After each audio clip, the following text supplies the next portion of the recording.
ایک بڑا کمال کا اسپرچول اسٹرکچر ہے، ایک روحانی زبردست سسٹم ہے اس دنیا میں، شاید بہت ساروں کو نہیں پتا۔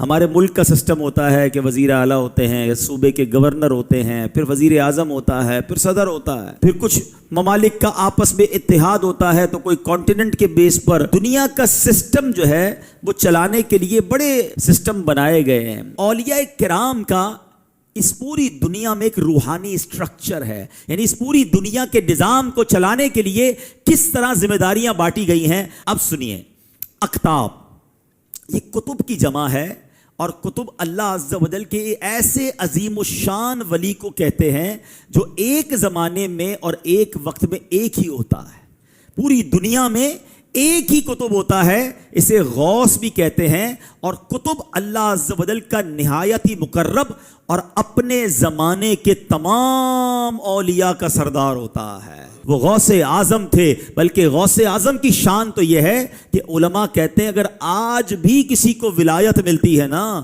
تو وہ غوث اعظم کے در سے ملتی ہے، آج بھی یہ فیضان وہاں سے جاری ہوتا ہے۔ سیکنڈ کیٹیگری یہ ہے ائمہ۔ پوری دنیا میں صرف دو ہوتے ہیں، ایک کا صفاتی نام عبد الرب اور دوسرے کا صفاتی نام عبد الملک ہوتا ہے۔ یہ دونوں کتب کے وزیر ہوتے ہیں، اور کوئی کتب کا انتقال ہو جائے تو یہ دو وزیر میں سے ہی کوئی اس کی جگہ لیتا ہے اور وہ کتب بنتا ہے۔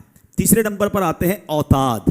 یہ ہر دور میں صرف 4 حضرات ہوتے ہیں۔ آپ ہرارکی دیکھ رہے، سسٹم دیکھ رہے، 4 اوتاد ہوتے ہیں۔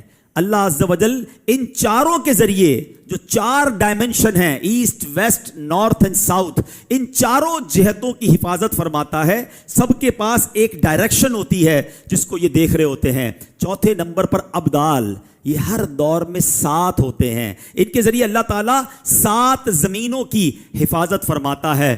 5ویں نمبر پر نقبا ہوتے ہیں، یہ ہر دور میں صرف 12 ہوتے ہیں، اور ان میں سے ہر نقیب آسمان کے جو 12 برج ہوتے ہیں ان کی ایک ایک برج کی خاصیتوں کا عالم ہوتا ہے۔ 6 نمبر پر آتی ہے بات نجبا کی، یہ ہر دور میں 8 ہوتے ہیں، ان حضرات کو احوال سے ہی قبولیت علامات ظاہر ہوتی ہیں۔ 7ویں نمبر پر رجبی ہوتے ہیں، یہ ہر دور میں 40 ہوتے ہیں، یہ ایسے بندے ہیں جن کا حال اللہ عز و جل کی عظمت کے ساتھ قائم ہے۔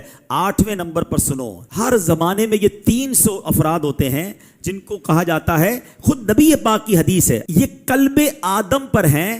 اس فرمان عالی کا مطلب یہ ہے کہ 300 افراد ایسے ہوتے ہیں جو قلب آدم علیہ السلام پر ہوتے ہیں۔ ہر دور میں 40 ہوتے ہیں جو قلب نوح علیہ السلام پر ہوتے ہیں۔ 10ویں نمبر پر قلب ابراہیم علیہ السلام کے مطابق خود نبی پاک فرماتے ہیں کہ ان کا مقام ہر طرح کے شک و شبے سے بلند و بالا ہے، سلامتی والا مقام ہے۔ یہ ہر زمانے میں 7 افراد ہوتے ہیں۔ 11ویں نمبر پر کیٹیگری آتی ہے قلب جبرائیل علیہ السلام کے مطابق، ان کی تعداد ہر دور میں 5 ہوتی ہے۔ حدیث میں ان کا بھی ذکر آیا، اس طریقے ولایت کے یہ بادشاہ ہوتے ہیں۔ 12ویں نمبر پر قلب میکائیل علیہ السلام کے مطابق یہ ہر زمانے میں 3 ہوتے ہیں۔ قلب اسرافیل علیہ السلام کے مطابق یہ ہستی ہر دور میں ایک ہی ہوتی ہے۔ پھر رجال الغیب آتے ہیں، یہ 10 اولیاء کرام ہوتے ہیں۔ پھر مظہر قوت خداوندی کی کیٹیگری آتی ہے، یہ ہر دور میں صرف 8 ہوتے ہیں۔ اس کے علاوہ بھی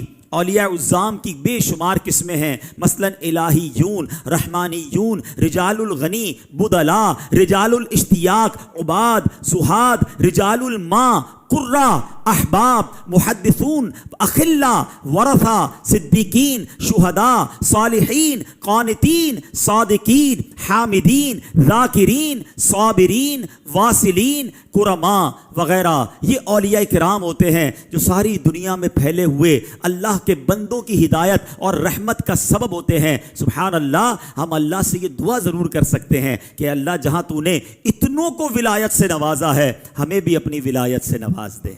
امیر اہل سنت کی ایک دعا ہے نا، تو اپنی ولایت کی خیرات دے دے میرے غوث کا